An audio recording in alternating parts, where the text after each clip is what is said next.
یہ یوں ہے، یہ یوں ہے، یہ یوں ہے، یہ سیلز مین کے لیے ہے. سبحان تو جو ہے ہی بیان کیا جائے وہی بات، وہ بیس اس کی وہی بنے گی کہ جس درجے کی چیز ہے اسی درجے کا اس کے اوپر قیمت جو ہے وہ سمن یہ رکھا جائے. چلیں بر اللہ عافیت والا معاملہ فرمائے اور ہم سب کی نیتوں میں بھی اللہ جو ہے وہ اخلاص عطا فرمائے، اور اس کے ساتھ ساتھ اللہ ہمیں جھوٹ سے بچائے.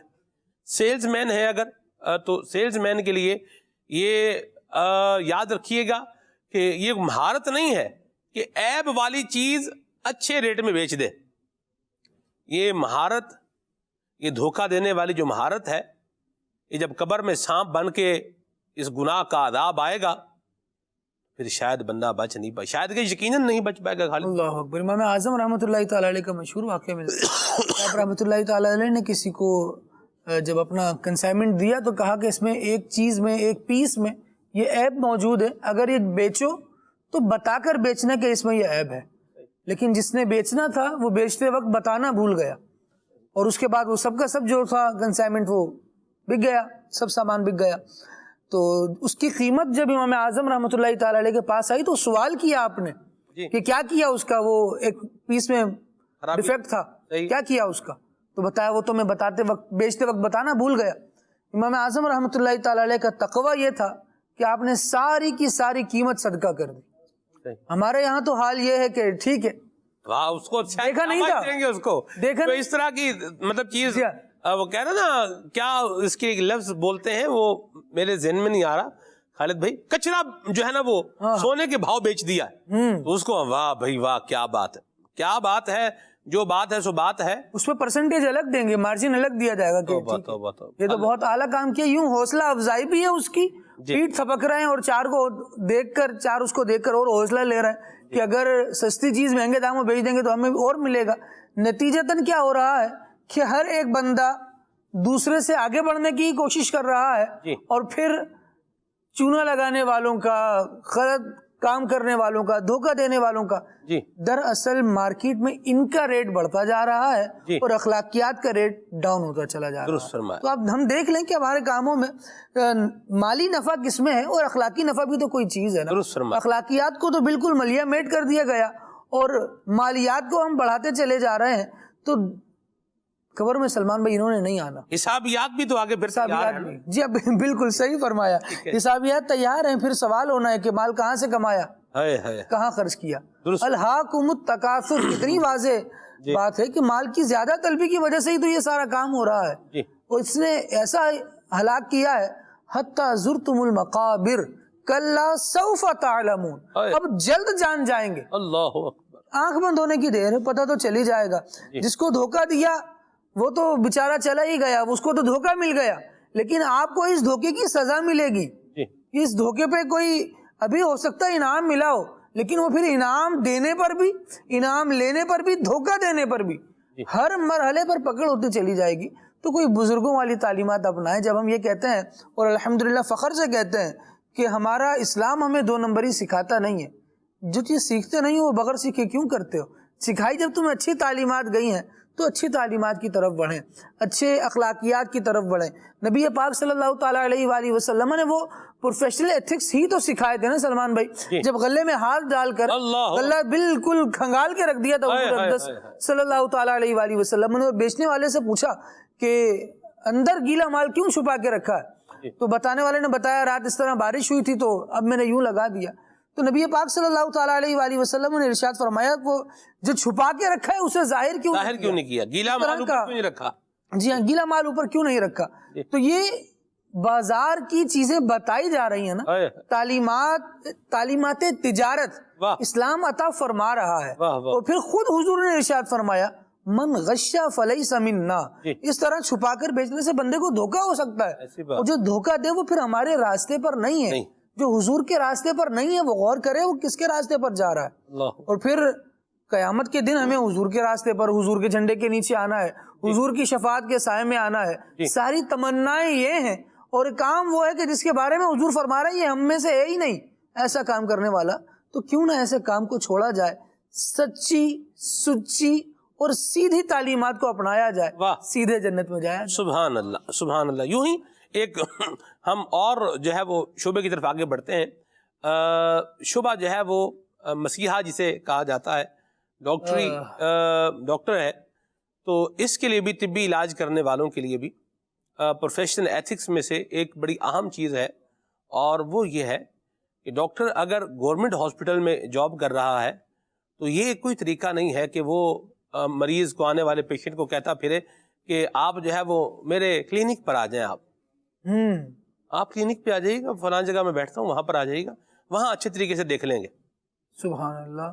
حضور یہاں جو تنخواہ مل رہی ہے یہ بھی مریض دیکھنے کے لیے مل رہی ہے. یہاں پر مطلب کوئی تصویریں دیکھنے کے لیے یا ہوتے ہیں نا ڈاکٹروں کے کمرے میں لگی ہوتی ہیں، یہ دیکھنے کے لیے پیسے نہیں مل رہے، یا کوئی اے سی والے کمرے میں بیٹھنے کے پیسے نہیں مل رہے، یا سیٹ پر بیٹھنے کے پیسے نہیں مل رہے. یہ جو سیلری ہے یہ مریض چیک کرنے کے لیے مل رہی ہے. یہاں رش بہت ہے، کیا کریں؟ رش ہے یا رش نہیں ہے، جو بھی ہے یہ ذمہ داری ہے آپ کی کہ آپ مریض کا علاج ادھر کریں. دیکھیں جو مہنگے ہاسپٹل میں نہیں جا رہا، یقیناً وہ بیچارہ فائنینشیل اعتبار سے وہ کمزور ہے، وہ یقیناً مالی اعتبار سے کمزور ہے. اور ایک اس کو جو سرکاری ہاسپٹل کے اندر اس کے یوں بولے کہ جہاں خرچ بہت کم ہے، وہاں پر اگر اس کو مل رہی ہے کوئی سہولت علاج کی، اور آپ میں اگر صلاحیت ہے، آپ 7 لاکھ روپیہ لے کے بھی اوپن ہارٹ سرجری کر لیتے ہیں. یہاں پر بھی اگر آپ ایک گورنمنٹ ادارے کے ہیں، وہاں اس میں 7 لاکھ روپے تو نہیں لیں گے نہ، اور اس طرح معاملہ ہوتا ہے. یہ ہے تو اس کو وہاں پر بھرتی کرانے کی بجائے یہ جہاں پر آپ ہیں یہیں پر اس کا علاج جو ہے وہ کریں اور طریقہ کار کے مطابق کریں. سبحان بھائی ماشاءاللہ ہمارے ساتھ آئیں، اللہ برکت دے، آنا اللہ مبارک فرمائے. یہی عنوان جو میں نے ابھی لیا ہے، جیسے ڈاکٹر ہے، ڈاکٹر کی جیسے سرکاری ادارے میں ہے، یا بعض اوقات کچھ جو ہے وہ چیریٹی بیسڈ جو ہے وہ ہوتے ہیں، میڈیکل سینٹر وغیرہ ہوتے ہیں کہ جو کم فیس جو ہے وہ لیتے ہیں اور علاج کی سہولت فراہم کرتے ہیں. تو وہاں پر موجود جو میڈیکل عملہ ہے، تو جو ڈاکٹر بالخصوص حضرات ہیں، تو یہ ان کو کسی اور کلینک، اپنے ذاتی کلینک کا، پرائیویٹ کلینک کا رستہ بتانے کی بجائے، یا مہنگے جو ہے وہ ہاسپٹل کا رستہ بتانے کی بجائے، کیا اس ڈاکٹر کی یہ ذمہ داری نہیں ہے کہ یہ اسی وہاں پر رہ کر جو اس کی ڈیوٹی ہے وہاں پر علاج کرے اس کا؟ بسم اللہ الرحمن الرحیم. بلا شبہ یہ جو آپ نے نقطہ بتایا اور اس کی توجہ دلائی کہ وہ ڈاکٹر اس کو علاج کرے گا اور علاج کرتے ساتھ ہی اس کو بتا دیتا ہے کہ یہ چیزیں یہاں پر ہو سکتی ہیں یا نہیں ہو سکتی.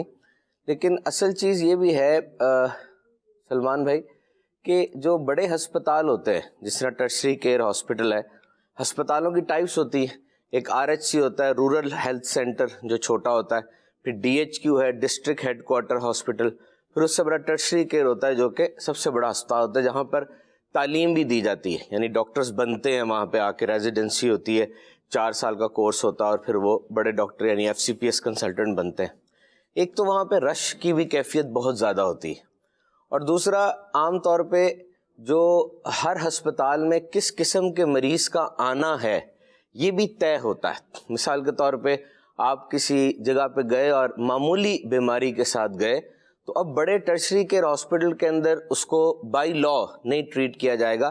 چھوٹے اسپتال میں ہی کاؤنٹر کے اوپر آپ کو اس چیز کی میڈیکیشن دے دی جائے گی، اور ڈاکٹر پھر اس حساب سے اوپر مطلب وہ چلتے رہتے ہیں. ذمہ داری تو ہے، جو ہم ایتھکس کی بات کر رہے ہیں وہ ایتھکس یہی ہیں کہ ایک استاد اگر اسکول میں پڑھا رہا ہے تو وہ اسکول میں ایسا پڑھائے کہ اکیڈمی کی ضرورت نہ پڑے. صحیح. ایسا نہ ہو کہ اسکول کے اندر وہ سویا ہوا ہے اور اکیڈمی اس کی پوری بھری ہوئی، اور اکیڈمی میں وہ جاگ کے پوری طریقے سے توجہ دے رہا ہے. اور ایسا ہوتا ہے کہ تعلیمی معاملات کے اندر دیکھا جائے تو ایک جگہ پر ایک بات پڑی کہ جی تعلیم تو اب یہی رہ گئی ہے کہ بچہ یہاں سے لے کے یہاں تک یاد کر کے آؤ، جو بھی ہو یہاں سے لے کے یہاں تک یاد کر کے آؤ. اب کانسیپٹ بیسڈ وہ چیز نہیں ہے، یہ بھی پروفیشنل ایتھکس کے خلاف ہے. ایتھکس کا مطلب ہی یہی ہے کہ آپ نے اپنے کاروبار میں، اپنے کام میں، جو بھی آپ کا کام ہے، چاہے آپ گھر در خاتون ہیں تو آپ کچن کو اٹینڈ کر رہی ہیں، آپ اگر کاروبار کر رہے ہیں تو اپنے کاروبار کو اٹینڈ کر رہے ہیں، جاب کر رہے ہیں جاب کو اٹینڈ کر رہے ہیں، جو اس کے جونیئر بھی ہیں سینئر بھی ہیں اس کے ساتھ ہے، کس انداز سے اس چیز کو پرسیو کر رہا ہے. کس انداز سے. دس از ایتھکس. اور وہ انداز بہترین ہی ہونا چاہیے, آنیسٹی والا, دیانت داری والا, اس کو جسٹیفائی کرنا چاہیے. تو یہ چیزیں دونوں طرف سے ہے. میں تو سمجھتا ہوں کہ مریضوں کی طرف سے بھی بہت زیادہ بیجا پریشر ہوتا ہے. اب دیکھیے, ایک آپریشن ہے بچے کے دل کا آپریشن, یہ ہوتا ہے ٹیٹرالوجی آف فیلٹس. یہ بیماری ہوتی ہے, بچہ جب پیدا ہوتا ہے تو کنجینیٹل ڈس آرڈر ہے کہ اس کے دل میں سوراخ ہوتا ہے, اور یہ دل کا سوراخ پھر اس کو آپریشن کیا جاتا ہے. آپریشن بھی فوراً نہیں ہوتا, کچھ عرصے کے بعد ہوتا ہے. اب یقین کریں کہ جو بڑے ہسپتال ہیں بچوں کے, کیونکہ بچوں کا سرجن بھی الگ ہوتا ہے, اور وہ بھی ہارٹ سرجن, بچوں کا ڈیلیکیٹ سرجری ہے, تو سرکاری اسپتالوں میں 4 سال کا ٹائم ہے. 4 سال اس نے زندہ کہاں رہنا ہے, مطلب ایک جو اندازہ ہے میڈیکل, اتنی زندگی نہیں ہے. اور وہ 4 سال کا ٹائم ہے, کیونکہ ظاہری بات ہے وہ کچھ ہسپتال میں چھٹیاں بھی ہو جاتی ہیں, ہڑتالیں بھی ہو جاتی ہیں, اور پھر وہ جو آپریشن تھیٹر ہے وہ ایک کام کے لیے تو نہیں ہے, اسی میں اپینڈکس کا آپریشن ہونا ہے, اسی میں برین سرجری ہونی ہے. تو اب وہ پھر اس سرجن کی اپنی لمیٹیشنز ہوتی ہیں. اور پھر دوسری بات ایک اور ہے کہ سلمان بھائی, وہ جو کام ہے ایک بڑا ڈیلیکیٹ کام ہوتا ہے. یعنی جب آپ کسی کا سر کھول رہے ہیں, کھولنے کے بعد اس کے ٹیشوز کو ارینج کر رہے ہیں, کہ مطلب جس طریقے سے ہماری یہ بیک بون ہے, یہ ہڈی کی بنی ہوئی ہے, اس کے اندر سپائن جا رہی ہے. اگر ریڑھ کی ہڈی کو کچھ ہو جاتا ہے, ڈاکٹر ریڑھ کی ہڈی کو کھولتا ہے, اور اگر وہ جو نیچے اس کے سپائن جا رہی ہے, سپائنل کارڈ, اس کو ذرا سی چھری بھی لگ گئی, کچھ ہو گیا, تو اس کے جسم کا کوئی حصہ وہ بالکل پیرالائز ہو جائے گا. تو ڈیلیکیٹ کام ہے. ڈاکٹر جب یہ کام کر لیتا ہے تو وہ انسان ہے, وہ پھر ایگزاسٹ بھی ہو جاتا ہے کہ یار آج 2 آپریشن کر لیے, 3 آپریشن کر لیے. تو یہ کہ دونوں طرف سے دیکھنا چاہیے. ظاہری بات ہے جس کا مریض ہے اس کا تو ہے. اصل بات یہی ہے سلمان بھائی کہ اس بندے کو پتہ ہے کہ وہ, اس کا جو ضمیر ہے اس کو بتا رہا ہے کہ جو تم کام کر رہے ہو وہ صحیح ہے کہ نہیں ہے. اگر واقعی ادھر بیٹھ کر ٹیلی فون سنے جا رہے ہیں, وقت ضائع کیا جا رہا ہے, چائے چل رہی ہے, اور اس طرح کے کام ہو رہے ہیں, تو اس کو پتہ ہے کہ وہ اپنے ورک ایتھکس کے ساتھ انصاف نہیں کر رہا. درست فرمایا آپ نے, اور بڑی اچھی بات کہی آپ نے. بالکل ہیومن ایرر جہاں پر ہے سبحان اللہ, وہ تو ہے سو ہے. لیکن یہ بھی جو ہے یہ بڑی غلط بات ہے کہ آپ کسی مطلب چیریٹی بیسڈ ادارے میں ہیں, یا آپ کسی جو ہے وہ سرکاری ادارے میں ہیں, جہاں پر آپ کو باقاعدہ ایک وہ پے کر رہے ہیں, پیسے مل رہے ہیں. اور میرا نہیں خیال کہ ڈاکٹروں کی تنخواہیں ہلکی پھلکی ہوتی ہوں گی, صحیح ایک جو ہے وہ تنخواہیں ملتی ہوں گی ڈاکٹروں کو. یہ تو جو ڈاکٹر ہیں وہی بتا سکتے ہیں تنخواہ ڈاکٹر کی. اب وہ پتہ نہیں اپنے اعتبار سے اس کو کیا سمجھتا ہے. برحال عام ایک نارمل جس معاشرے میں ہم رہ رہے ہیں, ایک اچھی ہینڈسم کمائی ڈاکٹر کی کرتا ہوگا. تو جب ادارہ دے رہا ہے تو علاج کریں. بحمداللہ تعالی ہم نے بھی جو ہے وہ دیکھا ہے, یہ وزٹ بھی کیا ہے سرکاری ہاسپٹلز کے اندر بھی, بہت اچھے ڈاکٹر بھی ہیں, بہت اچھے ڈاکٹر بھی ہیں. بڑی جسے یوں بولے کہ ایک ہمبلنس کے ساتھ اور بڑے درد دل کے ساتھ علاج کرنے والے, دیکھنے والے, کرنے والے, اپنے سارے سلسلے کو جو ہے وہ فالو کرنے والے بھی ہیں بحمداللہ تعالی, ایسے بھی ہیں. لیکن اگر کوئی ایسا ہے کہ جو اس طرح سے جہاں پر کم جو ہے وہ آمدنی والے یا فائنینشیل اعتبار سے جو مضبوط لوگ نہیں ہیں, وہاں پر آ رہے ہیں علاج کروا رہے ہیں, تو مہربانی کر کے آپ کو چونکہ کچھ مل ہی رہا ہے, لہٰذا ان کا علاج بھی اچھے طریقے سے کیا جائے. میرے پاس سبحان بھائی اس طرح کے موجود ہیں, لوگ بیچارے بتاتے بھی ہیں, معاملات ہوتے بھی ہیں. وہ کام جو 500 روپے میں کسی کا ہو سکتا تھا, اس نے کہا یہاں نہیں, آپ فلاں جگہ پر آ جائیں. اب فلاں جگہ پر جب وہی بندہ بھی وہی ہے, مرد بھی وہی ہے, اور جو ٹریٹمنٹ ہے اس کا وہ بھی کیا ہے, وہی ہے, اور اس کے 1200 روپے لیے. اچھا 1200 روپے 700 روپے یہ بڑھا دیے, اور ہر ٹور پر 700 روپے بڑھا دیا. اب وہاں آنے جانے کی جو ٹرانسپورٹیشن ہے, آپ دیکھیں جو مریض ہے وہ خالی صرف ہاسپٹل میں آنے کے پیسے ہی نہیں دے رہا, وہ جو دوائیاں لے رہا ہے اس کے بھی پیسے دے رہا ہے, وہ جو آنا جانا کر رہا ہے اس کے بھی پیسے جو ہے وہ دے رہا ہے. یہ ساری چیزیں بننے پر وہی ڈالتی ہیں. تو مہربانی کی جائے, میرا یہ خیال ہے کہ مسیحا ہو تو پھر اس کو واقعی مسیحا بننا چاہیے. اللہ ہم سب کو عافیت عطا فرمائے. یہاں پر میں ایک گزارش کرتا چلوں کہ اصل میں یہ جو پروفیشن ہوتا ہے نا, کچھ پروفیشنز کے اندر انسان کو عادی نہیں ہونا چاہیے.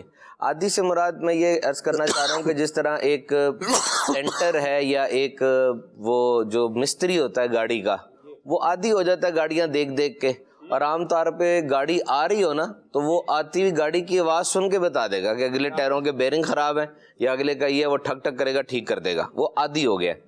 کچھ پروفیشنز ایسے ہوتے ہیں جن میں عادی نہ ہونے کی پریکٹس کرنی چاہیے، جس میں میڈیکل سائنس بھی ہے اور جس میں ٹیچنگ بھی ہے۔ مثال کے طور پہ میڈیکل سائنس کے اندر سامنے ایک بوڑھی خاتون آتی ہیں جو کہ درد سے کراہ رہی ہیں اور اس وقت ان کی کیفیت ایسی ہے جو کہ میڈیکلی پرابلم ہے، لیکن ڈاکٹر کو پتا ہے کہ صرف جو میپرازول کا 2 ٹیکے لگائیں گے تو جو مسئلہ ہے وہ ٹھیک ہو جائے گا یا 1 ٹیکے سے مسئلہ حل ہو جائے گا، لیکن اس ٹیکے کو لگاتے وقت کہہ مار کے آپس میں دوستوں کے ساتھ ہنسنا یا بالکل اس کو وہی گاڑی والا ٹریٹمنٹ دینا، تو یہ سوچے کہ اس خاتون کے ساتھ جو اس کے بچے دیگر لوگ آئے ہیں ان کے دل پہ کیا بیتتی ہے۔ اور دوسرا یہ کہ وہ مطلب ٹھیک ہو جائیں گی لیکن یہ پروٹوکول نہیں ہے آپ کا، مناسب نہیں لگتا کہ اس طرح سے آپ کا رویہ رکھا جائے۔ ایک جملہ جو میں نے پڑھا دیٹ از اسٹانشنگ اور بہت زبردست، کہ ڈاکٹر صاحب آپ کے لیے یہ ایک نارمل دن ہے روزانہ کے لیے، لیکن آپ کے پاس جو مریض آیا اس کے لیے نارمل دن نہیں ہے، ہو سکتا ہے اس کی زندگی میں پہلی بار ہی ایسا دن آیا ہو یا اس کی زندگی میں اپنی ماں کو اتنی تکلیفیں پہلی بار اس نے دیکھا ہو۔ اسی طریقے سے ایک استاد جب کلاس میں آ رہا ہے تو استاد کے لیے تو ایک نارمل دن ہے جس کے وہ پیسے لے رہا ہے جا رہا ہے، لیکن اس کے سامنے جو بچے بیٹھے ہیں ان کے لیے نارمل دن نہیں ہے، ان کی گروتھ ہو رہی ہے، وہ کوئی آئیڈیا آج لے کر جائیں گے، کوئی چیز سیکھ کر جائیں گے۔ جب بھی استاد، جو میں نے اساتذہ کے بارے میں جو پڑھا، انٹرنیشنل ریسرچ ہو رہی ہے کیونکہ ایجوکیشن انڈسٹری وہ انڈسٹری ہے جس میں سب سے زیادہ ریسرچ ہے اور اس کی ڈیفینیشن بھی تبدیل ہوتی جا رہی ہے ایجوکیشن کی۔ میرے زمانے میں اور ڈیفینیشن تھی، آج اس کی ڈیفینیشن اور ہے، آج کمپیوٹر کے بغیر تعلیم نہیں ہے۔ تو ٹیچر روزانہ جاتے ہوئے کوئی ایک آئیڈیا لے کر جاتا ہے کہ میں نے آج یہ آئیڈیا اپنے بچوں میں امپلانٹ کر کے آنا ہے، ان کے ذہنوں میں یہ خاص آئیڈیا ڈال کر آنا ہے، ان کو اس چیز کی ترغیب دے کر آنی ہے کہ آپ نے یہ چیز زندگی میں اختیار کرنی ہے، چاہے وہ ہیلتھ کے بارے میں ہے، چاہے وہ نصاب کے بارے میں ہے، چاہے وہ کسی اور چیز کے بارے میں۔ تو کچھ پروفیشنز واقعی ایسے ہوتے ہیں کہ ان پروفیشنز کے اندر عادی نہیں ہونا چاہیے بلکہ ڈیلی بیسس کے اوپر اپنے آپ کو بھی اور سب کو سکھانا چاہیے۔ دیکھیں یہ جو ایتھکس ہے، ایتھکس کی تعلیم تو دیکھا جائے تو پوری دنیا کے اندر ہے۔ سمپل سی بات اس میں یہ اس کا اگر ایک لائن میں سمرائز کرے نا تو وہ یہ ہے کہ آپ نے پروفٹ کمانا ہے، پروفٹ کمانا ہے، یہ آپ کا مقصد ہے۔ obviously جب آپ کوئی بھی کنسرن رن کر رہے ہیں، چاہے وہ پرائیویٹ ہاسپٹل ہے، پرائیویٹ اسکول ہے یا کوئی بہت بڑی ملٹی نیشنل کمپنی ہے، پروفٹ کمانا ہے۔ ایتھکس صرف یہ کہتا ہے کہ کس طرح کمانا ہے، آپ یہ طے کریں کس طرح کمانا ہے، اور اس کے اوپر اب ورک شاپس کروائی جاتی ہیں، ٹریننگز کروائی جاتی ہیں، اور پھر آپ کے سامنے دنیا میں بڑے بڑے فراڈ سامنے آتے ہیں اور پھر ان کی انٹروسپیکشن ہوتی ہے۔ تو یہ کہ تھوڑا سا انسان اپنی لائف کو چینج کرے اور آنیسٹی، اوبیڈینس، اور ہر سٹرکچر میں یہ لے کر آئے۔ یعنی ایک آرگنائزیشن اگر چل رہی ہے، ورک پورا لوڈ ہو رہا ہے، تو لیڈر سے لے کے امپلائی تک کو، لیڈر کا اور باس کا کام کیا ہے کہ وہ اپنے جو امپلائیز ہیں، جو ملازم ہیں، ان کی پے کا خیال رکھے، وہ پے دے جو پے ان کو بنتی ہے اس کے ٹیلنٹ کے حساب سے، مینٹورشپ کرے۔ مینٹورشپ کا مطلب یہ ہے کہ ایک اچھا امپلائی وہ یہ چاہتا ہے کہ جاب کے اندر مجھے تنخواہ بھی ملے اور میری تربیت بھی ہو۔ جس طرح میں ڈاکٹر کی بات کی، مجھے بتائیے سرجن ساری کتابیں پڑھ لے، سرجری میں کبھی طاق نہیں ہو سکے گا جب تک اس کا سینئر اس کو موقع نہیں دیتا۔ اب جو بھی سرجری آ رہی ہے سینئر صاحب خود کر رہے ہیں، اور یہ بھی شکایت عام ہے کہ جی چھوٹے ڈاکٹرز کو موقع نہیں دیا جاتا۔ سب سے جو مائنر سرجری ہے وہ اپینڈکس کی ہوتی ہے، سب سے مائنر، وہ سب سے پہلے دیتے ہیں جونیئر ڈاکٹر کو، پھر جب دیتے ہیں اس کو تو اسے ٹریٹ کھاتے ہیں سارے کے سارے، آج پہلی سرجری اس نے کی ہے۔ تو اس کو چاہیے اپنے طور پہ اس کو موقع دے، مینٹورشپ کرے، اس کے ساتھ کھڑے ہو کے اس کو چیرنا سکھائے، کرنا سکھائے، اور پھر اس کو پریز کرے، اس کی جو رائے ہے اس کا احترام کرے۔ رائے اچھی بھی ہوتی ہے، رائے اچھی نہیں بھی ہوتی۔ دیکھیں سلمان بھائی، وہ باس ہے یا لیڈر ہے، اس کا مطلب یہ نہیں کہ اس کو سب کچھ پتا ہے۔ کسی بندے کو سب کچھ پتا ہے ایسا نہیں ہوتا، مسٹر نو اٹ آل سارے نہیں ہیں۔ لیڈر وہ تب ہے اس کو سب کچھ پتا ہے یہ ضروری نہیں ہے، جو سب کو پتا ہے وہ سب کی سنتا ضرور ہے، اور جس کی رائے میں کچھ کجی ہے، کمی ہے، اس کے دروازے نہیں بند کرتا ڈانٹ کے یا ڈسکریج کر کے، بلکہ دروازہ کھلا رکھتا ہے کہ یار آج اس نے یہ بات کی، کل اور بات کہہ دے گا. اس کو کئی طریقے سے سمجھاتا ہے کہ جی میں نے آپ کی بات لکھ لی ہے، ماشاءاللہ آپ کا کنٹریبیوشن اچھا تھا، پھر کبھی دیکھتے، اور اچھی رہے والے کو وقت دیتا ہے. اور اسی طریقے سے وہ مشوروں میں شامل کرتا ہے. دیکھیں خواہش ہوتی ہے ہر ایک کی کہ جو میری فیلڈ کے ریلیٹڈ مشورہ اس میں مجھے شامل کیا جائے.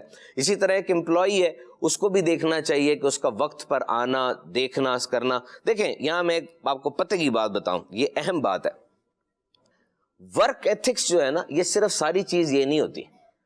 ایک بندہ بہت زیادہ کوشش کر رہا ہے، ایفرٹ کر رہا ہے، ہارڈ ورکنگ کر رہا ہے، معذرت کے ساتھ وہ اس بات سے آرگنائزیشن میں اتنا پہچانا نہیں جائے گا جتنا کہ وہ صرف ایتھکس سے پہچانا جائے گا. کام پورا کر رہا ہے لیکن بدتمیز ہے، وقت پر آتا ہے، وقت پہ جاتا ہے، ایک ایک چیز کرتا ہے لیکن حسد کرتا ہے، ٹیم کو چلانے کی صلاحیت نہیں ہے اس میں. تو ایتھکس وہ سب سے ضروری ہیں. ورک ایتھکس ٹھیک ہے، پنکچویلٹی اور آنا، وقت پہ کام کرنا، سارا کچھ کرنا، but ethics are more important. اس لیے تو کہتے ہیں کہ دنیا آج کل سافٹ اسکل کی ہے. ایک سول انجینئر ہے، اتنا بڑا پل بنا دیتا ہے، اتنی بہترین وہ پل بنا دیتا ہے. ڈاکٹر صاحب اچھا کام کر رہے ہیں، فائنانس آفیسر اکاؤنٹس کے بادشاہ ہیں، لیکن اگر اس کو سافٹ اسکل نہیں آتی، وہ پریزنٹ نہیں کر سکتا اس چیز کو. ٹیم دے دی جائے تو ٹیم کو رن نہیں کر سکتا. پرابلم سالونگ پورا ایک ٹاپک ہے. آج دنیا میں نئی نئی باتیں آتی ہیں تو نئی نئی پرابلمز آتی ہیں. پرابلم دیکھ کے وہ ڈر جاتا ہے اور صحیح طرح باس کو کمیونیکیٹ نہیں کرتا. ساری چیزیں اس کی پرسنالٹی میں فلا پیدا کرتی ہیں. تو ایک چیز میں یہاں پر ایڈ کروں گا کہ دیکھیں سلمان بھائی، جب پروفیشنل ایتھکس کی آپ بات کرتے ہیں نا، تو یہ یاد رکھیں کہ باس بہترین آپ کا آدمی ہو، باس آپ کا مالک، آپ کا سیٹھ، آپ کا بڑا جس نے آپ کو نوکری دی ہے، بظاہر وہ دنیا میں بھی بڑا مشہور ہے، کائنڈ بھی ہے، اچھا بھی ہے، لیکن ہے وہ انسان. اس کے ساتھ بھی گھر ہے، اس کے ساتھ بھی پرابلمز ہیں. چونکہ وہ باس ہے، اس کے اوپر بہت زیادہ مینٹل پریشر بھی آ سکتا ہے. اگر کبھی ایسی بات ہو جائے کہ باس صاحب کچھ گرمی نکال دے، یاد رکھیں اب آپ کا امتحان ہے. یعنی روڈ انداز اختیار کر رہا ہے، بری گفتگو جسم بولے کرنے لگ گیا ہے، ایسا کچھ ہو سکتا ہے کیونکہ وہ انسان ہے. اور یہ آپ کی میچورٹی ہے کہ اس سچویشن کو آپ نے ٹیکل کیسے کرنا ہے. یاد رکھیے گا کہ نوکریاں نہیں ہیں باہر، ٹھیک ہے، باہر نوکریاں نہیں ہیں. عالمی وبا کے بعد بہت مسئلہ بنا ہوا ہے، $1 ٹریلین کا نقصان ہو چکا ہے. ایک بات تو یہ ہے، ٹھیک ہے. دوسرا، اب جب گرمی آ گئی، تھوڑی دیر کے لیے رک جائیں بس. Emotions are temporary, mood is your choice. یہ یاد رکھیے گا، emotions are temporary, mood is your choice. جذبات صرف 5 منٹ، 3 منٹ یا 4 منٹ کے لیے ہوتے ہیں، یہ سائنس کہتی ہے. آگے ان جذبات کے بعد جو موڈ آپ بنا لیتے ہیں نا، یقین کریں یہ آپ کی چوائس ہے. ایموشنز آئے، ایڈرینالن اور دیگر جو کیمیکلز دماغ سے نکلتے ہیں، انہوں نے پورے جسم کو فلڈ کر دیا، آپ چڑچڑے ہو گئے، یہ ہو گئے. اب اس کو اپنے اوپر طاری رکھنا، یہ آپ کی چوائس تھی. آپ چاہتے تو اس کو ریلیز کر دیتے. آپ باس کی اس بات کو سن کے بولیں نا، چپ کر جائیں، اس کو تھوڑی دیر کے رکیں، پی جائیں. اور اس کے بعد اگر آپ سیٹلمنٹ کی طرف بڑھتے ہیں نا اور اچھا کام کرتے ہیں، سوری کر لیتے ہیں یا کوئی اور ایسی بات کرتے ہیں، یقین کریں یہ بات آپ کے سی وی میں ایڈ ہو جائے گی. باس کا موڈ اتر جانا دوبارہ، لیکن وہ ساری زندگی یاد رکھے گا کہ یار یہ بندہ اس طرح کا بیہیویئر بھی برداشت کر سکتا ہے. اور یہ بات آپ کے پلس میں جائے گی. کل کنا جب کوئی ایسی بات ہوگی، ایسی ڈیلنگ ہوگی جہاں پہ ہاٹ ٹاک ہو سکتی ہے، وہ آپ کو چنے گا، وہ کہے گا یار اس بندے کو بلاؤ، اس بندے کو بلاؤ. احسان نما رویہ اختیار نہیں کرے گا، باس ہے، لیکن یہ بات آپ کے سی وی میں لکھی گئی ہے اب کہ یار یہ بندہ اس چیز کو برداشت کرنے کی صلاحیت رکھتا ہے. ایک دفعہ آپ کوئٹ کر گئے نا، یاد رکھنا چھوڑنا آپ کی عادت بن جائے گا. دیکھتے ہوں گے آپ لوگ، ابھی اس جاب میں، ابھی اس جاب میں، ابھی اس جاب میں، ہوتا ہے نا، وجہ تو ہے کوئی. لگی بندی کون چھوڑ رہا ہے؟ کوئی نہ کوئی تو وجہ ہے نا. اور ایسا بندہ سی وی کے اندر، مارکیٹ کے اندر مشہور ہو جاتا ہے. یار کیوں، کیا وجہ بنی؟ اب ہر جگہ سے چھوڑتے جا رہے ہیں، کیا وجہ بنی؟ تو اس وقت اگر آپ روک لیں گے، یہ سب جگہ پہ سب کو بات پھیل جاتی ہے، کولیگز کے اندر بھی، یار یہ بندہ ٹھنڈا ہے، یہ بندہ بات کو روک لیتا ہے. تو تھوڑا سا جب آپ اس بات کو مینج کرنا شروع کریں گے، آپ کی پرسنالٹی کو اس بات کی عادت پڑتی جائے گی. دیکھیں بچے کا پہلا دن تھا نوکری کا، وہ باپ کے پاس آیا، کہتا dad any advice for workplace. کہ ابو جی پہلے یونیورسٹی جاتا تھا، کالج جاتا تھا، آج پہلے دن جاب پہ جا رہا ہوں، کوئی نصیحت ہے؟ تو باپ نے کہا دیکھو یہ یونیورسٹی نہیں ہے، ہر گلے ملنے والا دوست نہیں ہے یہاں پہ. یونیورسٹی میں تو گلے ملتے تھے ساتھ ہی, ہاں بھائی کہاں سے ہو, وہاں سے ہو, ٹھیک ہے آؤ, چائے پیے نہیں پیے, کہتے یہاں پر گلے تو ملیں گے لیکن بعد میں جو لیگ پولنگ ہوگی, پیسے کا مسئلہ ہے, یہ ایک کلچر ہے. تو یہ بات یاد رکھنا کہ ہر دوست ہوتا نہیں ہر ہاتھ ملانے والا, مطلب تھوڑا سا ورک کلچر میں اس چیز کو دیکھ لینا, خیال رکھنا. تو اس چیز کا خیال کرتے ہوئے اگر ہم چلیں گے تو ہمیں بہت زیادہ فائدہ ہوگا. مرحبا, ماشاء اللہ. چلیں جی کال شامل کرتے ہیں, پھر آگے بڑھتے ہیں انشاءاللہ. محمد احمد الطاری اور محمد طلحہ طاری کر رہے ہیں چنیوٹ سے. پیارے پیارے سلمان بھائی, کھلے صلی اللہ کہتے کہتے مرحبا مرحبا. ہم یہ پروگرام بہت شوق سے دیکھتے ہیں. ماشاء اللہ سبحان بھائی, آپ میں تو کانفیڈینس کوٹ کوٹ کر بھرا ہے, ہمیں بھی سکھا دیجئے نا.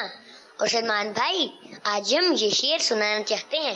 خیرات محمد سے پا کر کس ناز سے کہتے ہیں منگتے, کس ناز سے کہتے ہیں منگتے, دکھیوں پہ کرم کرنے والا سرکار سے اچھا کوئی نہیں. واہ واہ, اللہ برکت دے آپ کو, ماشاء اللہ. آباد رہیں, سلامت رہیں. کیا آپ کا پیارا انداز ہے. تھوڑی اس میں مبین بھائی کی آمیزش ہے اور تھوڑی اس میں غلام رسول. میں یہ کہنے والا تھا کہ آپ پر مبین بھائی کا سایہ ہے. اللہ اکبر, اللہ رحمت فرمائے. چلیں جی, اللہ عافیت عطا فرمائے. اور انداز اچھا ہونا چاہیے, یقیناً اچھا ہونا چاہیے. اور ایک بات میں عرض کروں کہ جو کارٹونز کا جو بہرحال انداز ہوتا ہے یہ اصل میں کچھ سکھانے کے لیے ہوتا ہے, تو سیکھ اس کو لینا چاہیے, فالو اس کو نہیں کرنا چاہیے. انداز فالو نہ کیا جائے. سبحان بھی کیا رہا ہے آپ کی؟ جی ہاں, انداز تو ہر ایک 3D اینیمیشنز بھی ہیں, تو اس میں جیسے وہ ہے, اس میں ایک پیغام ہوتا ہے, میسج ہوتا ہے, اور وہ بچوں کو اپروچ کر رہا ہوتا ہے.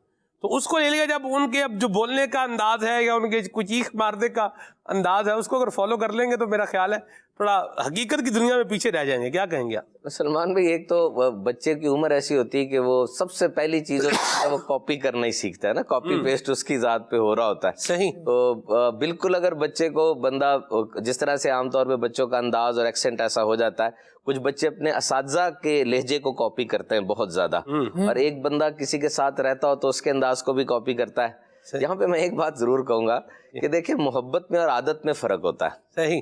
محبت میں اور عادت میں فرق ہوتا ہے. کبھی کبھار کسی سے اتنی محبت نہیں ہوتی لیکن اس کی عادت بڑی ہو جاتی ہے, اور محبت پھر چھوٹ سکتی ہے لیکن عادت نہیں چھوٹتی. عادت سے مراد یہ ہے کہ کوئی کسی کے ساتھ 10 سال سے ہے, 12 سال سے ہے, اس کی باتیں سن رہا ہے, اس کے ساتھ رہ رہا ہے, اب اس کا لہجہ بھی ویسا ہو گیا, اس کا چادر پکڑنے کا انداز بھی ویسا ہو گیا, سب کچھ ایسا ہو گیا. اس سے آپ پوچھیں گے اس کو محبت نہیں ہے لیکن اس کو عادت ہو چکی ہے, وہ کس طریقے سے چھوڑے. تو بیٹے نے جو بات کی کانفیڈنس کی, تو کانفیڈنس ہی اس کو کہتے ہیں کہ اس دنیا میں آپ کی سب سے بڑی خوبی یہ ہے کہ آپ جیسا کوئی نہیں ہے. آپ جیسا تو کوئی نہیں ہے, آپ یونیک ہیں. آپ کے گفٹ جتنے ملے آپ کو وہ آپ کے ہیں. تو یہ تو بہت بڑی بات ہے. اگر آپ سائنس کی بات کریں نا, تو جو نیڈ ہیرارکی تھیوری ہوتی ہے کہ جو بندہ اپنی پرسنالٹی کے سٹیپس چلتا ہے, تو اس میں سب سے بڑا سٹیپ سیلف ایکچولائزیشن کا ہوتا ہے. سیلف ایکچولائزیشن کا مطلب یہ ہے کہ اب بندہ پیور وہ خود ہے. تو بالکل بھی آپ کسی کا انداز نہیں, اپنا انداز جنریٹ کریں, اپنا برانڈ بنائیں. آپ کی آواز بھی الگ ہے, آپ کا انداز بھی الگ ہے, اور اسی کو کانفیڈنس کہتے ہیں. جو آپ کانفیڈنس کا پوچھ رہے تھے کہ you must be you, you must be you. آپ اپنا انداز رکھیں, کس کو کہاں تک فالو کریں گے, وہ چیز رک جاتی ہے اور پھر نقصان ہو جاتا ہے. کانفیڈنس یہی ہے کہ ماں باپ اپنے بچوں کی تربیت کریں, اور کانفیڈنس میں اور ایگو میں فرق رکھیے گا. کانفیڈنس میں اور مغرور ہونے میں, کہ ایک بندہ کانفیڈنٹ ہے اور مغرور نہیں ہے, یقین کریں یہ گفٹ ہے, بڑا مشکل ہے, بیچ میں بارڈر بہت تھن ہے. کانفیڈنٹ ہوتا ہے, کانفیڈنس کی طرف بڑھتا ہے, لیکن ایک دم سے وہ غرور والے پلڑے میں داخل ہو جاتا ہے. تو یہ یاد رکھیے گا کہ کسی کو نیچا دکھانا, اونچی بول کے اس کو دبا دینا, یہ کانفیڈنس نہیں ہے, یہ غرور ہے. کانفیڈنس یہ ہے کہ سب کو موقع دینا اور اپنے پوائنٹ آف ویو کے اوپر جو پوائنٹ آف ویو آپ کا ہے اس پہ مضبوط رہنا. اگر آپ کو یقین ہے کہ آپ کا پوائنٹ آف ویو ٹھیک ہے, کسی کی رائے سے متاثر نہیں ہونا, آپ ایک چیز ہے جو جس طرح کہتے ہیں نا کہ سب سے طاقتور آدمی وہ ہے کہ جو چیز اس کے خاندان میں نسل در نسل چل رہی ہے اور وہ چیز ٹھیک نہیں ہے, وہ رسم ٹھیک نہیں ہے, وہ اس رسم کو ختم کرنا چاہتا ہے. تو اس سے بڑا کانفیڈنٹ آدمی کون ہوگا؟ جتنی ول پاور اس کو چاہیے. ایک بےہودہ رسم ہے جو کسی فنکشن کے موقع پر نسل در نسل چل رہی ہے, وہ بچہ کھڑا ہو جاتا ہے اور ریکویسٹ کرتا ہے جی یہ رسم میں نے نہیں ہونے دینی, اور اب اس کا کانفیڈنس دیکھا جائے گا. This is the time to be confident. یہاں میں ایک اور چیز عرض کروں کہ ایک انسان سلمان بھائی جو ساری زندگی کانفیڈنٹ نہیں ہوا, اس میں خود اعتمادی نہیں آئی, اور وہ کبھی بھی کانفیڈنٹ نہیں اس نے ہونا چاہا یا نہیں ہوا, اب جب وہ کانفیڈنٹ ہونا چاہے گا نا پہلی دفعہ زندگی میں, وہ ڈرے گا, اس کو ڈر لگ جائے گا کہ کیا ہونے لگا ہے, کیونکہ یہ ایک نیا ورژن ہے, نیا اپڈیٹ ورژن ہے اس کا, اور وہ ڈر جائے گا وہ کیا کرے. اور یہاں پر وہ بیچارہ تھوڑا سا کانفیڈنٹ ہوگا, پھر کہے گا مجھے شاید مغرور ہو رہا ہوں, شاید میں غرور کر رہا ہوں, شاید پتہ نہیں کیا ہو رہا ہے, اس کا دل تو نہیں ہو رہا, میرا دل تو نہیں ہو رہا. یہ بڑا بیریئر ہے. اسی طرح ایک بندہ جو کبھی بھی ایکسپریسو نہیں ہوا, کبھی اس نے کھل کے بات نہیں کی, بولا نہیں ہے وہ, اور اپنا موقف اس نے ظاہر کرنے کی زبان سے کوشش نہیں کی, جب پہلی بار وہ یہ کام کرے گا نا تب بھی وہ ڈرے گا. وہ ایکسپریسو ہوگا تو سمجھے گا شاید میں اگریشن کر رہا ہوں, میں لڑ رہا ہوں, یا میں کچھ کر رہا ہوں, حالانکہ وہ ٹھیک جا رہا ہے بالکل, ہی از آن دا پاتھ. اسی طریقے سے ایک بندہ جس کی نیڈز کا کبھی خیال نہیں رکھا گیا, جس کی ضروریات کا کبھی خیال نہیں رکھا گیا, وہ جب بچہ تھا اس کے ماں باپ نے اتنا ساتھ نہیں دیا یا ایسے نہیں کیا, تو جب وہ پہلی دفعہ اپنی نیڈز کے بارے میں غور کرے گا تب بھی وہ ڈر جائے گا. اب سیلف ایکچولائزیشن کے لیے کہ یار میں کیا ہوں, میں اپنے آپ کو ایکسپلور کروں, وہ ڈرا ڈرا رہے گا. تو اسی لیے کہا جاتا ہے کہ ماں باپ تھوڑی سی اگر سختی بھی کریں تو بچے کو ان چیزوں کی طرف لائیں. میں نے ایک کلپ دیکھا, مجھے بڑا اٹریکٹ کیا. چھوٹی سی بچی نے اپنی بڑی بہن کو تھوڑا سا دھکا دے دیا, چیزیں گر گئیں. اس کا باپ آیا, باپ اگر کہتا ہے کہ اس کو سوری بولو, چھوٹی بہن کہتی ہے میں نہیں بولوں گی. وہ اس کو بڑے پیار سے سمجھاتا ہے کہ مجھے پتہ ہے یہ بولنا آسان نہیں ہے, I know this is not easy to articulate, say sorry, say like me, so صرف باقاعدہ اس کو ایک ایکٹنگ سے سو کو ری کو اس طرح بولو. ابھی جب اس نے ہیزیٹیٹ کیا چھوٹی بچی نے, تو باپ نے تھوڑا ڈانٹ کے کہا what I'm saying obey, sorry. جیسے اس چھوٹی بچی نے منہ سے سوری نکالا, وہ پورا ماحول ہی ڈیفیوز ہو گیا. وہ اس کی جو اسے کہا اوکے آئی ریئلائز دس, ٹھیک ہو گیا. یعنی تھوڑا سا ان بچوں کو یہ سکھائیں, سوری کہنا آسان کام تو نہیں ہے واقعی, ایک بوجھ مانگنا آسان, معافی مانگنا, سوری کہنا تو آسان ہی ہے سبحان بھائی, معافی مانگنا تھوڑا مشکل, معافی مانگنا مشکل. یہ بھی ایک بات ہے. فی ہی معافی پر اللہ خیر والا معاملہ فرمائے. بعض اگر لوگ کیا کرتے ہیں سبحان بھائی, نقصان کر دیں گے آپ کا اور بعد میں کیا بولیں گے, اللہ میری توبہ. مجھے وہ بات یاد آ گئی, میں مسجد میں امامت کرتا تھا ان دنوں, شاید میں پڑھتا تھا جامعہ المدینہ میں, تو بارش جو ہے نا وہ ہوئی تھی, اور آپ کو پتہ ہے ہمارے ہاں بارش ہوتی ہے تو بعض اوقات روڈ بھر جاتے ہیں, بھرے نہ بھی تو کم از کم کوئی پانی آدھا سورا مطلب یوں بول لیں کہ وہ روڈ پہ رہ ہی جاتا ہے. اچھا, اب میں جامعہ المدینہ سے, مجھے یاد ہے میں فضائل المدینہ سے بار گھر مسجد میں جا رہا تھا نماز پڑھانے کے لیے, عصر کی نماز کا ٹائم تھا. سبحان بھائی کلفٹن میں اس وقت میں تھا, بلاک 2 میں. تو اب میں پیدل جا رہا ہوں مسجد میں, گاڑی جناب ایک آئی شوں کر کے, اور پانی جتنا وہ کیچڑ والا پانی تھا نا وہ یوں اڑاتے ہوئے مطلب یوں, اور پانی یوں شڑپ کر کے مطلب میرے اوپر جو ہے نا بن گیا. جی اچھا, اب میں آپ کو کیا بتاؤں, آگے جا کے تھوڑا ہی آگے جا کے اس بندے نے گاڑی روک لی. اچھا, اور اس نے شیشہ نیچے کر کے مجھے کہا سوری صوفی صاحب, سوری مولوی صاحب معذرت. اب میں نے کیا کہنا تھا کہ مہربانی آپ کر کے اس کو بھی چھوڑا. تو یہ بھی خیال رکھنے والی بات ہے. تو معافی مانگنا درست اس کانٹیکسٹ میں, اگر آپ اس کو لیں, آپ کسی سے اپولوجائز کر رہے ہیں, معافی مانگ رہے ہیں, سوری کر رہے ہیں, باقی یہ اتنا آسان نہیں ہے. لیکن میرا خیال ہے جہاں پر غلطی ہو وہاں پر معافی مانگ دینی چاہیے. یہ آپ نے جو سلمان بھی بات کی نا, یہ بات ہے تو بڑی زبردست. یہ مطلب معافی واقعی منہ سے بولنا آسان ہے. 2 دوستوں نے کہا کہ ہم سے جب غلطی ہو جائے نا ہم سوری نہیں کہتے ایک دوسرے کو. مجھے پتہ نہیں آپ گائیڈ کریں گے یہ کہنا ضروری ہے کہ نہیں, بہرحال وہ کہتے ہیں ہم سوری نہیں کہتے, ہم رویہ بدل لیتے ہیں خود ہی. اور اگلے کو پتہ چل جاتا ہے کہ یہ چینج ہے کہ نہیں. نہیں معافی مانگ لینی چاہیے. جیسے سوری کہنا بھی یہ ایک معافی مانگنے کا دنیا میں کلچرڈ وے ہے. کہہ سوری کہتا ہے, تھینک یو کہتا ہے, کلچرڈ وے کہا جاتا ہے اس کو. درست فرمایا. اچھا یہ پاسبل ہے سبحان بھائی, یہ جہاں سے ورڈ آیا ہے نا اس کلچر کے اندر, اس سویلائزیشن کے اندر اس کی وہی ڈیمانڈ اور وہی اس کا مقام ہو جو ہمارے ہاں معذرت میں, معافی میں, جو ہماری سوسائٹی میں یہ رکھتا ہے. تو بہرحال ایک یہ ہمارے ہاں جو لفظ بولنے میں تھوڑا آسان ہے, لیکن بہرحال جو مقصد ہے, جو پوائنٹ آف ویو ہے, سبحان بھائی نے بھی جیسے بات بتائی ہے, میں بھی جو عرض کر رہا ہوں, نقطہ اس کا وہ ہے, وہ ایک ہی ہے کہ اگر غلطی ہو جائے تو بندہ اس پر معذرت جو ہے وہ کر لے, اور کچھ چیزیں جو سکھانی چاہیے والدین کو وہ سکھائی بھی جائیں, اور اس کے ساتھ ساتھ اپنے آپ کو جو ہے وہ احساس کمتری کا شکار یہ نہ کیا جائے. یہ باللباب یہ نہیں کرے گا ایسے ہی, بالکل ایسے ہی. لفظوں میں اثر چھپا ہوتا ہے, اس کو فیل کر کے بولنا چاہیے. مدینہ مدینہ, مرحبا, کیا خوبصورت بات کی. جی کال. آج اس سلسلے کے کیا ہی کہنے ہیں کہ ماشاءاللہ میٹھے میٹھے صوبان بھائی کی آج اس سلسلے کے اندر آمد ہے.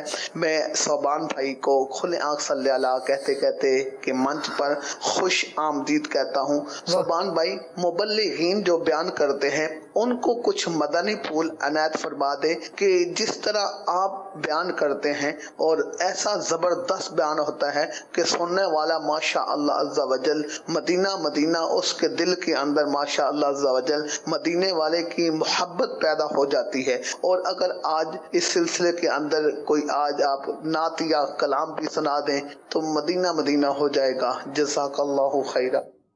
جی سبحان بھائی.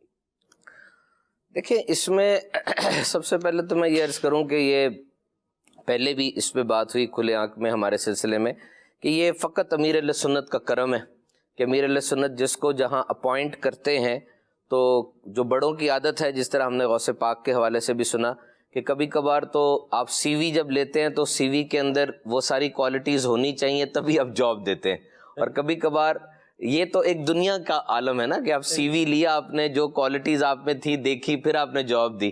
اور ایک طریقہ یہ ہوتا ہے کہ آپ کوڑا بندہ لیتے ہیں, اتنی طاقت آپ میں ہوتی ہے کہ آپ اس کو بھر دیتے ہیں. تو یہ امیر اہل سنت کا کرم ہے, اور واقعی امیر اہل سنت کی میں تو کہوں گا ایک کرامت ہے کہ انہوں نے پریکٹس بھی دی اور انداز بھی دیا, جذبہ بھی دیا. ہاں ایک چیز میں ضرور عرض کرتا چلو, اسٹائل وداؤٹ سبسٹینس از آفل. یعنی اگر انداز بڑا اچھا ہے کسی کا بھی اور لیکن اس کے پاس سبسٹینس نہیں ہے, وہ کوئی چیز نہیں ہے ایسی جو وہ دے, تو یہ چیز مناسب نہیں ہے. آواز کا اتار چڑھاؤ ہونا, آئی کانٹیکٹ, اور آپ کا مضبوط الفاظ سے بات کرنا, اچھے الفاظ کا ذخیرہ ہونا مقرر ہونے کے لیے ضروری ہے. یہ انٹرنیشنل پوائنٹس ہیں اس کے, لیکن اصل چیز وہی ہے سبسٹینس. دیکھیے جب بھی آپ کسی جگہ پر جانے لگے آپ یہ ضرور دیکھ لیں کہ آپ نے یہاں پر کیا آئیڈیا دینا ہے, کیا آپ کی تھیم کیا ہے. لوگ آپ کے سامنے بیٹھے ہیں اور وہ اس بات کے لیے تیار ہیں کہ آپ کی بات سنیں, تبھی وہ وہاں پر آئے نا, چل کے آئے ہیں. تو اب آپ نے کون سا آئیڈیا کنسٹرکٹ کرنا ہے ان کے مائنڈ کے اندر, جو کہ آپ جب بیان ختم کریں تو ان میں کیا تبدیلی آ چکی ہو, کس موضوع کی طرف آپ نے ان کو لے کر آنا ہے اور ان کا ذہن بنانا ہے. دیکھیے پوری زندگی کی تربیت ہے اور آپ کے پاس صرف آدھا پونا گھنٹہ ہے, کوئی چھڑی تو ہے نہیں کہ آپ سب کو چینج کر دیں گے, لیکن پھر بھی آپ اپنا مقصد ڈیفائن کریں اور وہاں جا کے اس مقصد کے ارد گرد رہیں. دنیا کے سارے بڑے پریزنٹرز کے اندر جو بات کامن ہے نا وہ یہ ہے, a well rehearsed presentation is a good presentation. ایک ایسی پریزنٹیشن جس کی تیاری کی گئی ہو پہلے, یا کم از کم ذہن میں دہرایا گیا اس کو کہ میں نے آج یہ بات کہنی ہے, وہ ایک بہترین پریزنٹیشن ہوتی ہے. آپ پہلے تیاری کر کے جاتے ہیں, سمجھ کے جاتے ہیں. تیاری کا انداز مختلف ہے. ابھی جب یہ عالمی وبا کے دن آئے چیزیں بند ہو گئیں اور لوگ باہر نکلنا بند ہو گئے, کچھ ایسے کام ہیں جہاں پر ریگولر پریکٹس بڑی ضروری ہے. اگر آپ روزانہ پریکٹس نہیں کریں گے تو اس کام سے آپ کی وابستگی کم ہوتی جائے گی, آپ اس کام میں کم ہوتے جائیں گے. روزانہ کی پریکٹس ضروری ہے. تو میں نے ایسے لوگوں کے حالات پڑھے کہ ٹھیک ہے اس نے روز پریکٹس کرنی تھی اور اب وہ جا نہیں سک رہا, تو اس نے کیا کیا, تو کچھ لوگوں نے بتایا کہ یہ بات ٹھیک ہے کہ جسم کو بھی پریکٹس کی ضرورت ہوتی ہے, لیکن کچھ لوگ اس لیول پہ آ چکے ہوتے ہیں کہ اگر وہ لیٹ جائیں یا کہیں بیٹھ کر اپنے ذہن میں وہ سارا منظر بنا لیں جو ان کا کام ہے اور اس کام کو ذہنی طور پہ کریں تو وہ تقریباً فزیکل کے ایکول ہو جاتی ہے. واہ واہ واہ. اتنا اس کا کمانڈ ہو جاتی ہے اپنے اس کام کے اوپر. اب ہو سکتا ہے کچھ مبلغین باقی ایسے ہوں یا پریزنٹرز ایسے ہوں جن کی پریزنٹیشن اتنی ہو گئی کہ وہ اب آنے سے پہلے وہ بیٹھے اور بیٹھ کے انہوں نے ایک دم سب باتوں کو چھوڑا اور دماغ کو حکم دیا. اپنے دماغ کے اوپر کنٹرول اتنا ہے کہ بتاؤ بھائی ابھی جو میں کرنے جا رہا ہوں کہاں کہاں پرانا میں نے کیا ہوا تھا. وہ دماغ فوراً ہی اسکرپٹ تیار کر دے, ادھر سے یہ پکڑو ادھر سے وہ پکڑو, اب وہ ایک ایک پوائنٹ لکھے گا. یہ بھی ویل ریہرس پریزنٹیشن ہے. آپ ایک اچھی پریزنٹیشن دینے کے لیے تیاری کر کے جائیں اور وہاں جا کے بیٹھ کے دیکھیں. اگر آپ ایک اچھے مقرر ہے لیکن آپ نے تیاری نہیں کی تو اس کا مطلب یہ ہے کہ آپ کے پاس تو بہت کچھ ہے. آپ جا کے وہاں پہ تقریر بھی اپنی بہت لمبی کر دیں گے اور پوری زندگی کا نچوڑ اس دن ان کو دینا چاہیں گے. اس کا نقصان کیا ہوگا کہ بہت سے ملے گا ان کو, بہت سے دیگر عناصر کا وہ پرابلم ہو رہی ہوگی. نمبر ایک وقتی پابندی جاری. نمبر دو جب ہیپ ہیزرڈ بات ہوگی یعنی بکھری ہوئی باتیں ہوں گی تو ان کو تو پتہ نہیں چل رہا کون سا موضوع چھڑ رہا ہے, کون سا ختم ہو رہا ہے, پھر کون سا شروع ہو رہا ہے. تو ایک چیز آپ دیں اور پھر رسپانس چیک کریں. کسی جگہ پر ڈونیشن کے لیے لوگ بیانات کرتے ہیں نا, ڈونیشن کے لیے, اب وہ صرف ڈونیشن پہ ہی لے کر آنا ہے. جس طرح ہم کل ملیر میں تھے اور ملیر میں ماشاءاللہ بہت اچھا پروفیشنلز کا اجتماع ہوا, تو وہاں پر ہمارا ذہن تھا ہم FGRF کا تعارف ضرور کریں. میں نے ان کو تھوڑی سی ایک بات بتائی. میں نے بتایا کہ جی ایک جگہ کے اوپر ایک اسکوائر بنا ہوا تھا, وہاں پر نیگرو بچے, ظاہری بات ہے یہ افریقہ کے کسی ملک کی بات تھی, نیگرو بچے اکٹھے ہوئے ہوئے تھے سارے. اب دیکھ رہے ہیں بیچ میں ہینڈ پمپ لگا ہوا ہے. اب ہینڈ پمپ لگا ہوا ہے, بچے اکٹھے ہو کے دیکھ رہے ہیں, انہیں نہیں پتا ابھی ہینڈ پمپ کیا, ان کے چہروں سے لگ رہا ہے. ویڈیو دیکھی میں نے, چہروں سے لگ رہا ہے. اب ایک بندہ آتا ہے ہینڈ پمپ کو گیڑنا شروع کرتا ہے, گیڑ رہا ہے. بچے دیکھ رہے ہیں, اچانک پانی جیسے نکلتا ہے, بچے یوں پانی کی طرف بھاگتے جیسے سونے چاندی گر رہی ہے, وہ بھاگتے ہیں دیکھتے ہیں. اب یہ چیز دیکھنے کے بعد انسان کو کیا کیا احساس ہوتا ہے. ابھی میں نے وہ ویڈیو نہیں دکھائی, میں نے بات کی ہے, لیکن ایک آئیڈیا ذہن میں پیدا ہوا نا کہ واقعی یار ہم نلکا کھولنے دھار آ جاتی ہے باہر, ہم وہ کریں تو پانی پانی ہو جاتا ہے, اور وہاں حالت دیکھیں.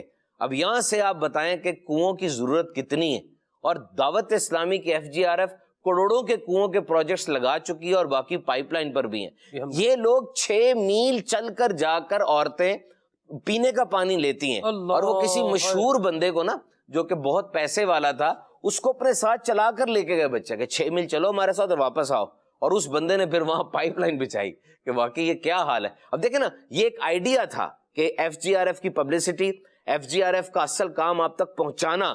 تو میں نے ایک مثال دی آپ کو, آئیڈیا امپلانٹ ہوا. ماشاءاللہ آپ جب بھی مقرر بن کے جائیں, دیکھیں ایک بات یاد رکھیں, سلمان بھائی نے بھی ایک دفعہ یہ بات کی تھی جب پہلے یہ سوال ہوا تھا, اور یہ بات بالکل ٹھیک ہے, ہر چیز ہر ایک کو نہیں ملی ہوتی, یہ یاد رکھیے. کوئی خاموش طبع ہوتا ہے, کوئی بولتا ہے, کوئی سنجیدہ ہوتا ہے, کسی کے چہرے پہ مسکراہٹ سجی رہتی ہے. جو تحفہ ملا ہے اس کے اوپر راضی رہیں. اگر جان بوجھ کے ماسک اوڑھنا چاہیں گے نا, یقین کریں شخصیت کا ملغوبہ بن جاتا ہے, اور دوسرا وہ بھاری ہو جاتا ہے اپنے پہ نا, بھاری ہو جاتا ہے کہ میں فلاں کام لازمی کروں. ابھی کل کی تصویر دیکھی میں نے خالد بھائی, ہمارا ایک اسلام بھائی تھا, وہ ذہنی آزمائش کے آڈیشنز میں آیا کرتا تھا اور ہر آڈیشن میں رہ جاتا تھا. آگے پھر مجھ سے اس نے پوچھنا کہ میرے میں کیا خامی, مجھے بتائیں, مجھے یہ بتائیں. تو جو خامی اب یاد رہتی تھی, اتنے ڈھیر سارے آڈیشن تھے, بتا دیا کرتے تھے. بیچارہ ہر ایک میں آگے کرتا تھا. ایک دن پھر میں نے اس کو تنگ آ گیا نا, جب بندہ تنگ آتا تو تھوڑا سا پھر انداز بھی بدل جاتا ہے. میں نے اس کو یہ جملہ کہا جو میں نے ابھی کہا, میں نے کہا بھائی ہو سکتا ہے یہ صلاحیت نہ ہو آپ میں, سٹیج میں آنا, بولنا, اشعار کی تکرار, یہ کرنا. حاجی عبدالحبیب صاحب ہے, میں ہوں, ہر ایک کا اپنا اپنا ڈیکورم ہوتا ہے. آپ کا آنا ہو سکتا ہے, آپ کچھ اور کیوں نہیں ٹرائی کرتے. ٹھیک ہے, ہم پر بھی بوجھ ڈل رہا ہے کہ یار پتہ نہیں کچھ زیادتی کر رہے ہیں, کیا کر رہے ہیں, آپ آگے کھڑے ہو جاتے ہیں. اور ماشاءاللہ کل میں نے کسی دعوت اسلامی کے سوشل میڈیا پلیٹ فارم پہ ان کی پکچر دیکھی, وہ ایک اچھی ذمہ داری پر ہے, مجھے بڑا خوشی ہوئی. اچھا وہ جو ذمہ داری ان کی ہے نا, اس میں بولنا اتنا نہیں ہے انوالو, وہ بیٹھنے والی جاب ہے. دیکھا نا, اس کا گفٹ وہ تھا, نہیں وہ اپنے اوپر کر سکا, تو اپنے ٹیلنٹ کو تلاش کرنے کے لیے اپنے ماں باپ کے پاس جائے. میں صحیح کہہ رہا ہوں, ماں باپ کو صحیح پتا ہوتا ہے. باپ کہیں جا رہا ہے بچے کو, تو کاروبار نہ کر, تیرے میں نہیں ہے, تیرے میں نہیں ہے. باپ ہے, اس نے بچپن سے پالا ہے, وہ پھر بھی کاروبار میں ٹھا نقصان کر رہا ہے, پھر اس کا باپ اس کو کہیں نہ کہیں ایڈجسٹ کرتا ہے. تو کوشش کرنی چاہیے کہ ماں باپ سے, اپنے استاد سے, اپنے قریبی دوستوں سے اپنی ذات کے بارے میں فیڈ بیک لیتے رہے کہ یار میں کیا ہوں, میرے میں کیا کیا خوبیاں ہیں. درست فرمایا. اور یہ سبحان بھی اللہ کریم کی عطا ہی ہوتی ہے. صحیح بات. اللہ کریم نے کچھ لوگوں کو کچھ صلاحیتیں ایکسٹرا آرڈنری جو ہے وہ عطا فرمائی ہوتی ہیں. اللہ کی تقسیم ہے اور اللہ کی تقسیم پر بندہ راضی رہے. اور صوبان بھائی کی بات بڑی ریلیونٹ اور بڑی زبردست بات ہے کہ ہر بندہ ہر کام کر سکے وہ نہیں ہوتا. جس کی جو صلاحیت ہے وہ اسی صلاحیت کے مطابق جو ہے وہ چلتا ہے اور وہی کام کرنا چاہیے. جیسے کیمرہ مین ہی نا صوبان بھائی, کیمرہ مین ہونا یہ بھی ایک پروفیشن ہے پورا. اب میں بولوں میں کیمرہ مین بھی بن جاؤں, میں پیچھے جا کے آڈیو کے پینل پر بھی بیٹھ جاؤں میں, تو آواز ہی پتہ نہیں جائے گی آگے لوگوں کو یا نہیں جائے گی, یہ مسئلہ ہو جائے گا. ہر بندہ ہر کام نہیں کر سکتا. استاد کے بجائے مفتی قاسم صاحب دامت برکاتہ القدسیہ آپ فرماتے ہیں کہ جو بندہ کہتا ہے کہ میں ہر فن مولا ہوں, وہ کسی فن کا مولا نہیں ہے. وہ یہ بھی ایک بات ہے ساتھ. اللہ عافیت والا معاملہ فرمائے. کچھ مزید کالز دیتے ہیں انشاءاللہ. جی اخلاق اطاری راولپنڈی سے بول رہا ہوں. ماشاءاللہ پروگرام صلی اللہ کہتے کہتے اپنی برکتیں لٹا رہا ہے. آج ماشاءاللہ سبحان بھائی کی آمد مرحبا.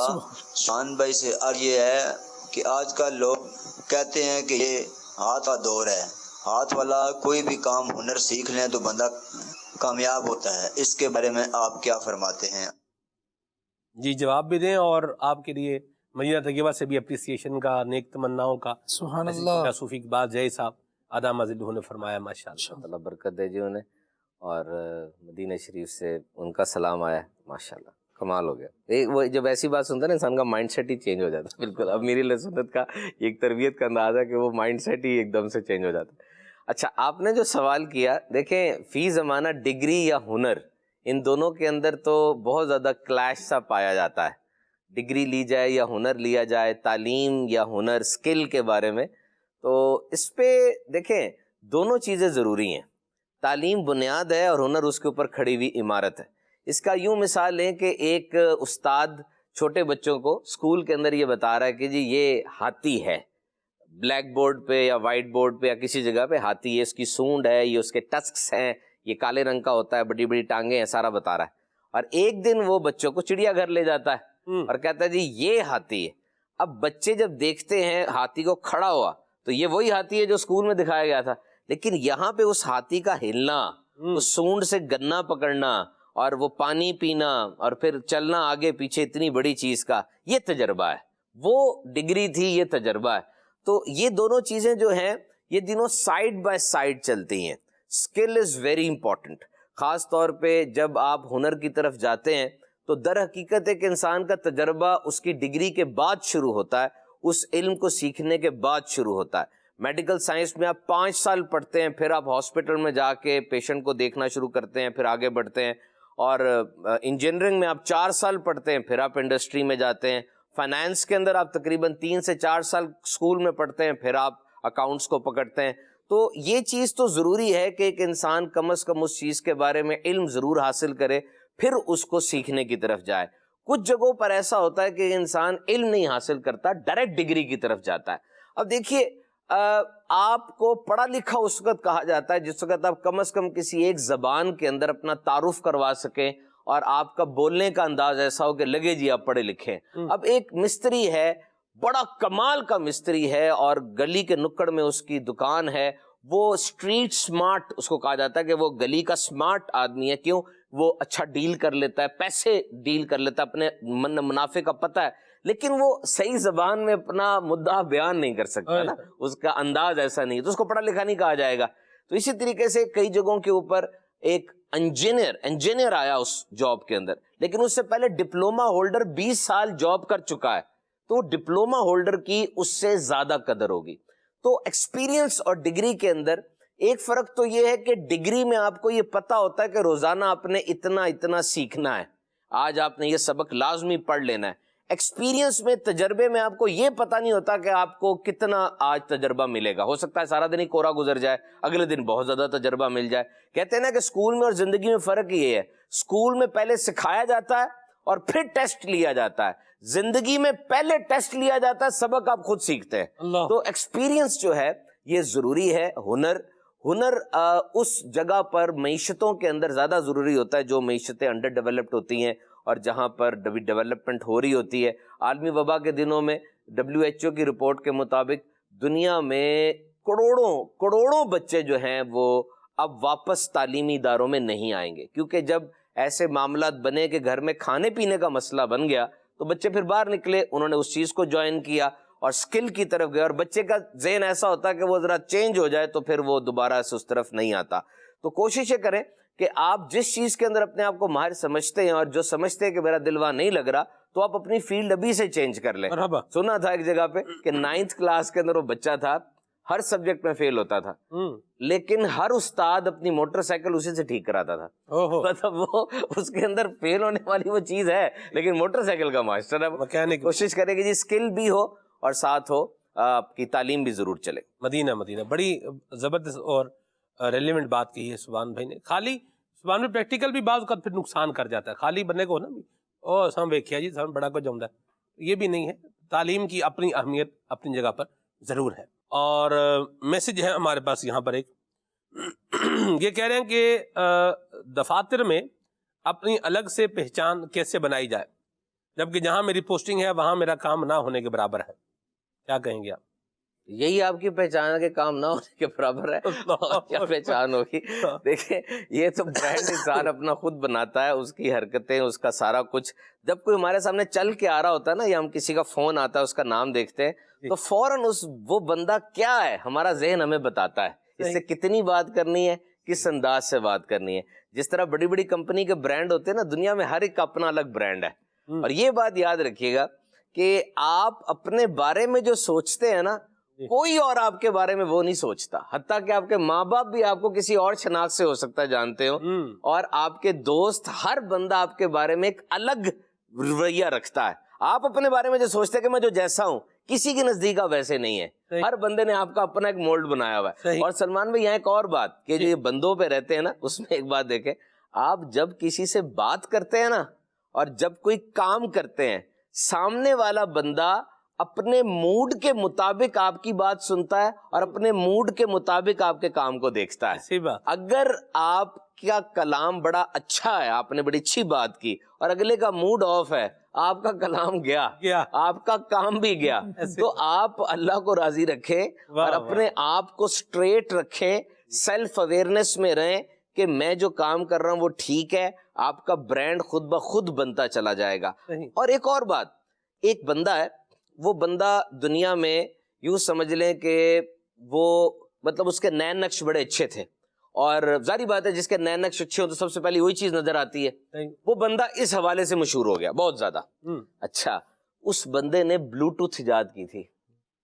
وائی فائی کا بنیاد اس بندے کی ایجاد سے ہوئی. کئی اور موبائل فون کی ٹیکنالوجی میں جو ٹرانسفر چیز ہوتی ہے نا, اس میں اس کا ہاتھ ہے. وہ ساری زندگی یہی کہتا رہا لوگوں کو کہ میں اس چیز میں ماہر ہوں, تاک ہوں, دیکھو, لیکن اس کی وجہ شہرت وہی رہی. یہ بھی ہمارے یہاں پہ ایک سلیکٹیو ڈسٹورشن ہے کہ ایک بندے میں صلاحیتیں بہت سی قسم کی ہوتی ہیں اور ایک کا لگ جاتا ہے, اور یہ مجبوری ہوتی ہے کہ اب اس کی ساری صلاحیتوں کو کس طرح دیکھا جائے. جس طرح میں آپ کو بتاؤں, پچھلے دنوں پاکستان کے ایک نمایاں اخبار میں جس کو پوری دنیا میں پڑھا جاتا ہے, اعلیٰ حضرت کے بارے میں آرٹیکل چھایا ہوا, اور واضح طور پہ اس میں انہوں نے لکھا کہ یہ ایک ایسی ہستی ہے, دنیا کی بڑی بڑی ہستیوں سے کمپیئر کیا اعلیٰ حضرت کو, اور کہا کہ اس ہستی کے کارنامے کہیں کم نہیں ہے. اور یہ ایکسپلور کیا کہ اس ہستی کا نام کیوں نہیں ہے اتنا زیادہ ہر جگہ پر. مطلب ماشاءاللہ دعوت اسلامی نے تو آ کے لوگوں کے دلوں میں اعلیٰ حضرت کا نام پیدا کیا, بتایا, محبت جگائی, ان کا وہ جو ڈیکورم ہے اس کو پورٹرے کرنے کی کوشش کی. لیکن آپ کے سامنے درسی کتب میں دیگر جگہوں پہ اس طریقے سے تو نہیں ہے نا جس طرح اور لوگوں کے نام آتے ہیں. تو اس نے اس کا کمپیریزن کیا, مجھے کسی نے بھیجا آرٹیکل, کہا سبحان بھی پڑھیں اور اس پہ کوئی ایکشن لیں, دیکھیں کس طریقے سے کیا جا سکتا ہے. تو عام طور پہ کسی جس طرح اعلیٰ حضرت کے بارے میں ہو سکتا ہے ایک طبقے کی یہ رائے ہو کہ یہ شاعر بہت اچھے تھے, بہت بڑا وصف ہے ان کے اندر یہ, لیکن آپ کے سامنے یہ وصف ان کی ذات کا 2 یا 3% ہوگا صرف, اور باقی کیا ہے. پھر میں نے دیکھا اعلیٰ حضرت نے کتنے سائنٹیفک رولز کو پروو کیا ہے. آرکیمیڈیز کا جو پرنسپل تھا جس میں اس نے ایٹم کے بارے میں بات کی, اعلیٰ حضرت نے اس کو ڈھر کیا, سپورٹ کیا. اسی طرح جے ٹامس کا ایک پرنسپل ہے جس میں الیکٹران کی بات کی, اعلیٰ حضرت نے اس کو بھی اڈھیر کیا ہے, ٹھیک کیا. اچھا, اعلیٰ حضرت نے اس کو سپورٹ کیا ہے. اب میرے سننے والوں میں آرکیمیڈیز پرنسپل تو ہر ایک نے پڑھا میٹرک کے اندر. اب دیکھیں اعلیٰ حضرت جو بات کریں گے نا, سب سے پہلے قرآن کی آیت لے کر آئیں گے. یعنی اعلیٰ حضرت کا مقام یہ ہے کہ ہر چیز ایٹم سے بنی ہے, یہ انہوں نے قرآن پاک میں دیکھ لیا. مجھے اب یہ بتائیں، الیکٹران ایٹم کا بھی سب پارٹیکل ہے، جے ٹامس نے یہ بتایا، اور اعلیٰ حضرت نے اس چیز کو بھی قرآن سے ایک لائن سے ثابت کیا ہے. یعنی ایک ہستی کا اتنا علم ہے کہ وہ قرآن پاک سے یہ علوم کو بھی اخذ کر رہا ہے. آج ہے کوئی فزکس کا ایسا بندہ، فزکس کا ٹاپک ہے نا یہ، 10 PhDs کی ہیں اس نے فزکس کے اندر، وہ قرآن مجید سے وہی چیز نکال کے دے جو اس کے فزکس کو اڈہر کرے. اور اسی طرح اعلیٰ حضرت نے بہت سی سائنٹیفک تھیریز کا رد بھی کیا ہے قرآن پاک کی روشنی میں. تو یہ ہے کہ اگر آپ چاہتے ہیں پہچان بنائیں تو دیکھیں پہچان تو لوگوں کی ہے. یزید بھی بڑا مشہور ہے، اس کی بھی پہچان ہے. تو مشہور ہونا یا دولت مند ہونا یہ کوئی ضروری نہیں ہے، اچھے نام سے بندہ پہچانا ہے. اب تو ایسی چیزیں آ گئی ہوئی ہیں سوشل میڈیا کے اوپر کہ بندہ کوئی بھی مطلب گندی ترین حرکت کر رہا ہوتا ہے اور خطرناک ترین حرکت کر رہا ہوتا ہے صرف مشہور ہونے کے لیے. خالد بھائی پہلے یہ ہوتا تھا کہ میرے سامنے آپ بیٹھے ہیں، آپ مجھے لائک کریں، اور اب ہے کہ لاکھ بندہ مجھے لائک کرے فیس بک کے اوپر. تو یہ جو برانڈ ہے، اپنا برانڈ خود بخود بن جاتا ہے. انسان جس طریقے سے زندگی بسر کر رہا ہوتا ہے، گھر والوں کے نزدیک بھی برانڈ ہوتا ہے بندے کا. مفتی فاروق صاحب رحمۃ اللہ تعالی کے بارے میں سنا کہ ان کے چھوڑے ہوئے جھوٹے برتن سے وہ پانی پیا کرتے تھے. گھر والوں کے نزدیک بھی برانڈ ہے نا اس بندے کا کہ یار یہ کیا ہے.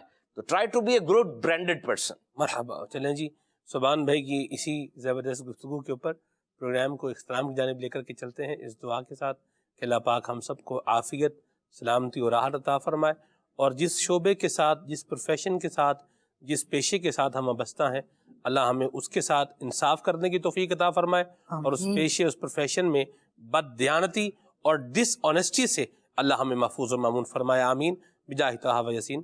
آئیے ساتھ اسلام پڑھتے ہیں. صلو علی الحبیب صلی اللہ تعالی علی محمد. اے دین حق کے رہبر تم پر سلام ہر دم دم. اے دین حق کے رہبر تم پر سلام ہر دم دم. میرے شفیع محشر تم پر سلام ہر دم دم. تم پر سلام ہر دم دم. تم پر سلام ہر دم دم. اس بے بسو خزی پر جو کچھ گزر رہی ہے، اس بے بسو خزی پر